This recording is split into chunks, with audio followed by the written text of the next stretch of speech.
Okay. Welcome to the 19 New York City Anarchist Book Fair. Today we do the virtual workshops. Yesterday was in person, was a bunch of people, was so beautiful. The energy was alive, and we have all the workshops was incredible too. I hope also people be in the book fair in person because it was incredible yesterday. And today we have 7, 8, 9, 10, 11 workshops. No, it was intense, but it was great. People from many places in the world. Italy, Colombia, Brooklyn, Switzerland, Colorado, and San Francisco, Connect, Brazil, many places. Know that we try our articulation the best we can. And we would like now to talk about our collaborators like TV Floresta in Brazil and Radical Guide in California. Thank you so much for your collaborations. Thank you so much for this project today, the workshop, virtual workshop at the 19 New York City Anarchist Book Fair. Thank you.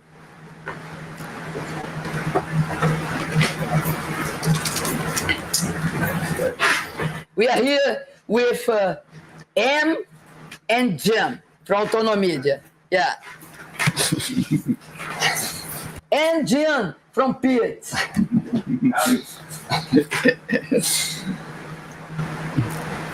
Hi, Jason. Hello, welcome. Hello. Hello.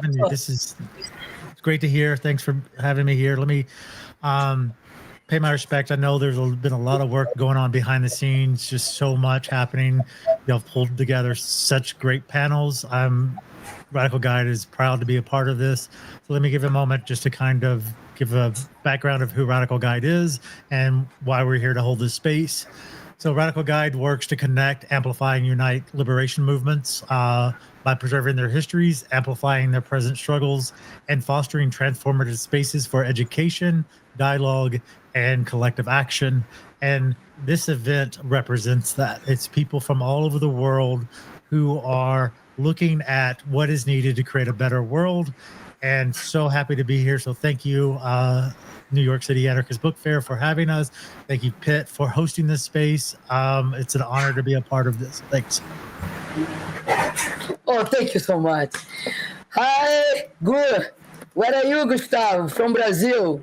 TV Floresta now. Hello. You guys listening to me? Yes. Right.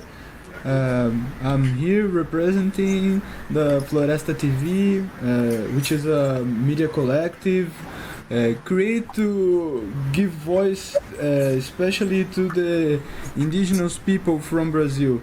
So we've been around since 2021, 2022, and been working together with the New York City Anarchist Book Fair. I think it's been 3 years already, 3 to 4 years. So it's always a pleasure to be here and an honor also. And that's it. I hope you guys enjoy, and it's a very good place to be here right now. We love you guys. Thank you so much for this collaboration. Now we have a submedia film, 10 minutes, because B. Moreira is in Colorado. This time it's too early for him. And then we change, we switch. Here will be 1 p.m. today. And virtually talk about his new book. And now we have the film from Submedia. Thank you so much. Let's see this amazing film. This is kind of wonky.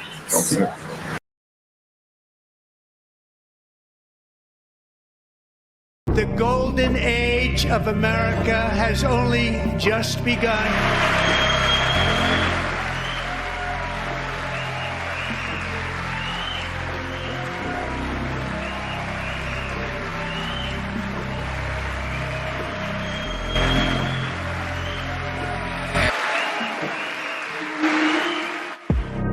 Despite the insistence that Trump's return to office would be a repeat of the incompetent first term, even while Trump and his allies told us exactly what they planned to do.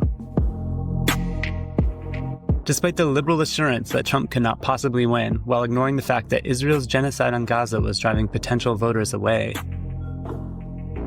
Despite people's belief that the institutions of the American state are strong enough to right themselves after an attack from the inside, which can only be an anomaly, Trump took power by a narrow margin and began dismantling the constitutional state. Following Steve Bannon's strategy to flood the zone using the blueprints of Project 2025, his attack has taken the form of an unceasing series of executive orders and sacking of government officials, with the sheer number of both driving many people into inactive despair.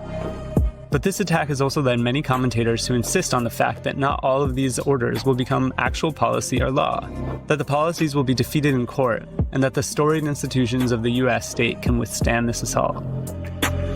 However, these commentators did not keep in mind the fact that the law and the Constitution are imaginary, only effective to the extent they are enforced and obeyed.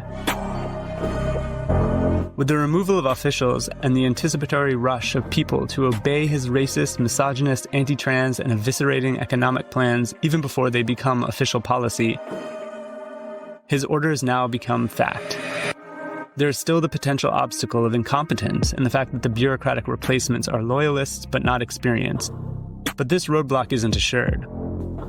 It is possible his administration has success in consolidation of power and instigates some form of further devastation. That consolidation relies at least partially on obedience, not only by these loyalists, but also by opposition politicians, the so-called resistance, and the rest of us. Equally unexpected was the oversized role Elon Musk would play as a kind of shadow executive behind Trump. While both of them are basically incompetent rulers, they do have a destructive drive for power that reflects a narcissistic glee in seeing their orders become fact. Trump is clearly in mental and charismatic decline, while Musk, who lacks any kind of appeal except to online incels, has used bogus claims of inefficiency based on incorrect interpretation of government information to dismantle any benefits the state affords its so-called citizens, and to bend the state to serve his own endless search for profit and glory. We could go through all of the cabinet appointees who foreshadow eviscerating policies that will destroy education, public health, and civil liberties. None of these people are competent or have ideas that reflect any kind of ideal democratic public good. It's almost comical the extent to which these people are evil villains driven by the hatred of anyone who isn't a Christian patriot. The mask is fully off, and those in power no longer even pretend a reverence for the foundational US ideals, besides racism. And even the Christian soldiers stand to lose the little they have with the ongoing economic downturn and Trump's threats to undermine the global economy that relies on the US dollar.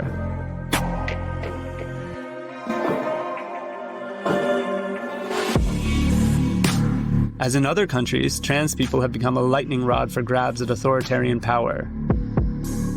Though the specific violent ways of targeting trans people might vary place to place.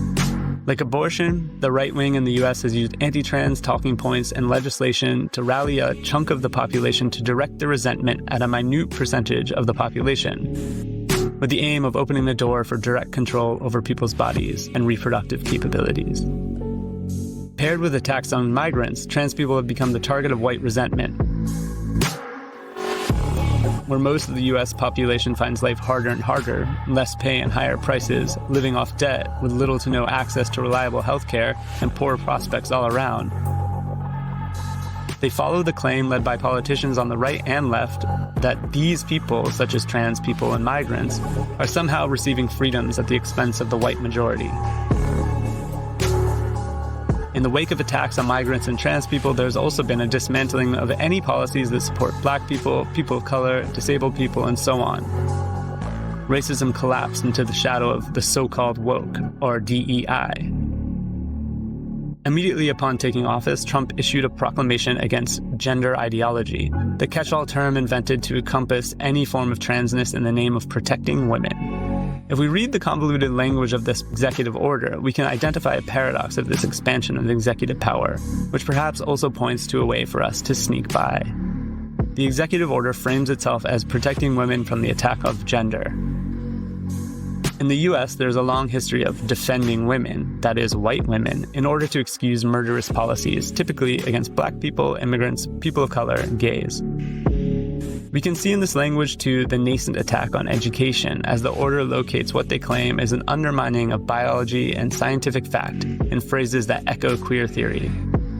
The executive order reads, "This unhealthy road is paved by an ongoing and purposeful attack against the ordinary and long-standing use and understanding of biological and scientific terms, replacing the immutable biological reality of sex with an internal, fluid, and subjective sense of self unmoored from biological facts." Instead, they claim that basing federal policy on truth is critical to scientific inquiry, public safety, morale, and trust in government itself. People have pointed out the irony of this administration calling on science to back up this claim, as they're also willing to oppose so-called objective scientific facts for other purposes like rejecting vaccines and other effective medicines. The ridiculousness has extended in new legislation attempts and court cases to define gender as formed at conception, which of course is a bait and switch of Christian fascism with pseudoscience. As this mimics language that opposes abortion, we can see these attacks as the bald attempts at fascist control over the health of the nation's population. But this lengthy and jumbled order also shows us the impotence of the state to regulate gender except by force. As they say themselves in this order, the erasure of sex in language and policy has a corrosive impact not just on women, but on the validity of the entire American system. Transition is a kind of minor freedom, sometimes accessed through state institutions, that points to roots for escape and ungovernability. There's a clear violence in moving incarcerated trans people from the prisons that match their gender to incorrect prisons where they'll be subjected to more violence and control. There's also violence in removing trans people of all ages from access to healthcare. There's a violence in reverting government documents to assign gender, creating a visual dissonance between the body and the document that makes trans people vulnerable to the forces of the state at different crossing points. Though in the US, we've had a few years where transition was made more possible through open and overt means, and trans people were gaining more representation and paths to assimilation, there's a long history of trans people navigating their needs in and out of state institutions and sharing knowledge and resources to reproduce our lives and the possibilities of transition. This history, which is still present, like abortion care, is where I take my inspiration for the moment.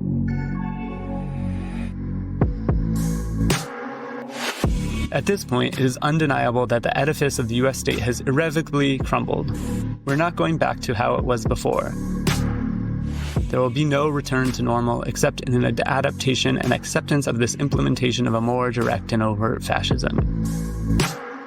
We should not be ignorant of the fact that the last 50-plus years have been a right-wing gathering of resources, policies, positions to instantiate this authoritarian rule that strips any protections and benefits from the state.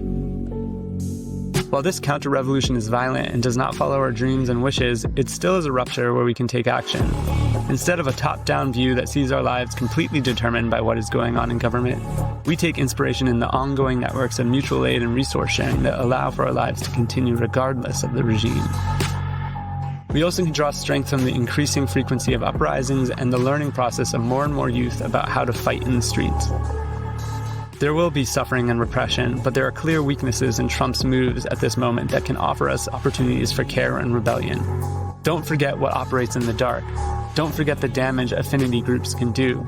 Don't forget the spontaneous eruptions where people come together regardless of politics or identity markers to wreak havoc on the cities that try to contain us, unless authoritarian leftists sap our energy. We have recent memory of fighting and getting each other's back. We can ramp up the militancy and prepare for a future where we know that we will need each other because there is no one but us.